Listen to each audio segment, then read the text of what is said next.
Hi, Virgo Sun and Rising. Welcome to your December 2024 Astro Update. It's Rena here. Okay, well, I'm just going to get right into it. On the first of the month, we have a new moon at 9 degrees of Sagittarius. Sagittarius is the fourth house of home and family for you. You also have Mercury retrograding here at this time. As I record this, the Mercury retrograde has not begun. Mercury retrograde begins on November 25th, and that's, if you live in the United States, that's just days before Thanksgiving, so that should be quite fun. And it extends until the 15th of the month. And now that I think about it, this is your ruler, so it carries that extra importance. So, but you have it in this, pretty important house, very important house, the fourth house of home and family. So it can be, if you have been like house shopping and maybe you even had some money in escrow, or you had like a contract that was active for a house, whatever, there might have been some kind of delays with that. The new moon could bring some sort of development, and it might be a positive one, but you still, because Mercury retrograde is in effect, you still may have things to iron out.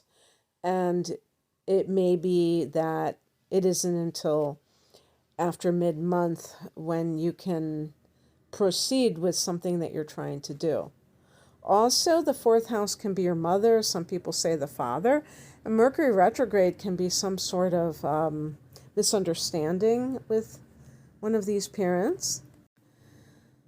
Some of these things may be minor annoyances. So I just want to, Mercury is a very fast-moving planet. So I feel like it's a little bit annoying that the new moon is during a Mercury retrograde, because it's like we love when we have that green light and things are more open for new beginnings, but at least you can set your intentions as it pertains to this area of life, and then when things start to settle down, maybe they will manifest.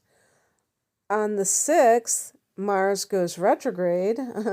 So here's another planet, a personal planet that's going retrograde at 6 degrees of Leo. Leo is the sign right before you, so this is taking place in your 12th house. Mars itself in the 12th house can be a time of feeling a bit restless, because you may have a lot of physical energy, but this emphasis is on this spiritual house that can be about solitude and contemplation. Mars has that physicality. It rules the first house of the self, which is the physical body. And so it's more at home in that particular. It does co-rule the 8th house in Scorpio, but I'm thinking more of that Aries energy that's very vigorous and very active. So it may feel a bit strange when even when Mars is direct in the 12th house. Anything that if you want to initiate things, you're in this place that's like the spiritual side of life and more about stillness than activity. Hatha yoga is a great compromise when Mars is in the 12th house. That's, the different postures, because you're physical, but you're also stilling the mind at the same time. Now, when Mars goes retrograde, this can be a time of looking at, I would say, really contemplating the things that you do that are self-destructive. I honestly believe that Virgo people are not that self-destructive overall compared to maybe some other signs and what the signs represent. Because Virgo people, you rule the 6th house of health, and and work, and you tend to value productivity. You actually ruled the house that's opposite of this, because the 12th house is ruled by Pisces in the universal chart, and it represents that kind of spiritual yet ungrounded area. And escapism can be a part of that, and addiction can be a part of escapism. And the 6th house is all about productivity and organization and health and working. Well, that's kind of productivity. So there's like this kind of seesaw effect. And yet, for some of you, maybe you're workaholics and that's not good for you.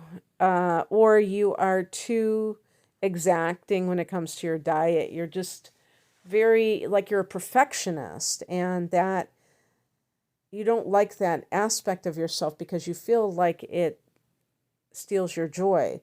So this can be a time of going within when Mars is, it's like working on yourself at a deep inner level. On the 7th, Neptune goes direct at 27 degrees of Pisces. So that is in your 7th house of committed partnership. On the same day, Venus goes into Aquarius. Now, interestingly, Venus rules the 7th house where Neptune is going direct in astrology. I'm talking about in astrology. So anyway, that will fall in your 6th house, Virgo. But I want to talk about this Neptune direct, okay? The last 5 months or so, Neptune has been retrograde in your 7th house of committed partnership. Now, Neptune has been here for years, and some of you, I'm not going to say 100% because any transit can affect people in different ways, but some of you may have gotten serious, committed to someone, maybe legally married, or have a domestic partnership with somebody who misrepresented themselves. Maybe they lied and said they were single and they were really involved with somebody else. And maybe they weren't married and you got married to them, but they were still dealing with somebody else. Maybe they had kids and they said they didn't have any. Maybe they are an alcoholic or other type of addict, because Neptune can rule addiction and drugs. You may have had a mess on your hands, and you may have found out about this in the past few months, because Neptune retrograde can be disillusionment. When Neptune is in a particular house, it can spread fairy dust on it, but that's not necessarily a good thing, because it can make a situation feel unrealistic. And so anyway, now that Neptune is direct, if you are still with someone, you're going to, obviously you're seeing things as they are, and you can proceed. I look at Neptune as hope restored, as, not being just jaded by something that has happened. So I can't say exactly how that's going to affect you, but yeah. Also, Venus being in your 6th house, this can be good for getting a raise. This can be good for love in the workplace, or harmony with your coworkers. Maybe your office is getting repainted. On the 15th, we have a full moon at 23 degrees of Gemini. On the same day, your ruler goes direct at 6 degrees of Sagittarius. So that's what I was talking about earlier. So that's simply just kind of in that home sector, and anything that may have transpired domestically related that might have been a mix-up, will sort itself out. The full moon in Gemini is happening in your 10th house of career, Virgo, so that's really great. And because Venus is in your 6th house, I do feel like maybe you're getting a promotion and you're getting money along with it. this can be like Venus in the sixth house can be that you have charm, that you have some kind of magnetism that in for your employer that is very favorable to you. The full moon in the 10th house can be recognition that you're receiving from others. This is your reputation that can be enhanced, or, kind of having your name in lights, as they say. So this may have a great boost to your career. It can also be, some sort of, in some cases, it can be a drama-filled situation. That would be if you do not have,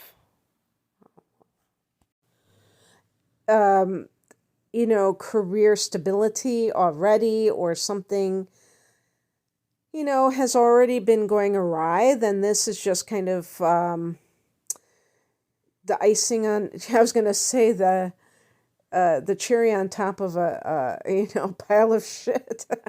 But actually, I do think it's probably something more positive, because Jupiter is in that 10th house and Jupiter is retrograding. I don't really talk about all the transits if they're not doing anything in that particular month. But yeah, Jupiter is retrograding in the 10th house. So I'm going to think that it's more something positive. On the 21st, we have the winter solstice when the sun goes into Capricorn. Northern hemisphere, that is. And that is when we have the nadir, or the lowest point. The solstice is the time when that's the end of that weakening of the sun, and then we have the rebirth. So it is that symbolism of that. If you're in the southern hemisphere and this is the time of your summer solstice, I always say I love the idea of the summer solstice, but then it's all downhill from there. Now, obviously I'm joking about that, but I just like the idea of things going up rather than coming down. Obviously, it takes quite a while to get there. But anyway, you're at the peak of your summer period. So that can be very, like I think of Midsummer Night's Dream type of vibes. On the 29th on the West Coast and the 30th elsewhere, we have the second new moon in a month, called the Black Moon, or called the Lilith Moon. I wonder if you can say Black Moon, Lilith Moon. But anyway, it's at 9 degrees of Capricorn. So for you, Virgo, this is falling in your 5th house. And the reason that this is significant is that the Black Moon is supposed to be even greater manifestation power. So don't be afraid to kind of go after your dreams as it pertains to 5th house matters. This is a fellow earth sign, so it trines you. So that's very good for that as well. And this is the house of love and creativity. So again, talking about that Neptune direct, if you are someone who is getting divorced, or maybe you're getting Neptune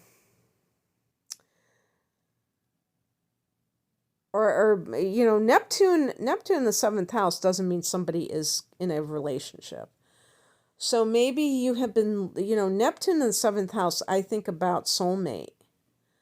So maybe it's time to just go for broke and, try to manifest your soulmate. Oh, I know that you're going to think this is really tacky of me, but I do have an ebook called Manifest Your Soulmate.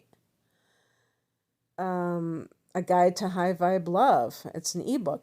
I actually was thinking of the Black Moon in the 5th house. I wasn't trying to plug my book. But then I thought, hey, I've heard that, manifest your soulmate. Where have I heard that before? And I realized that's a book.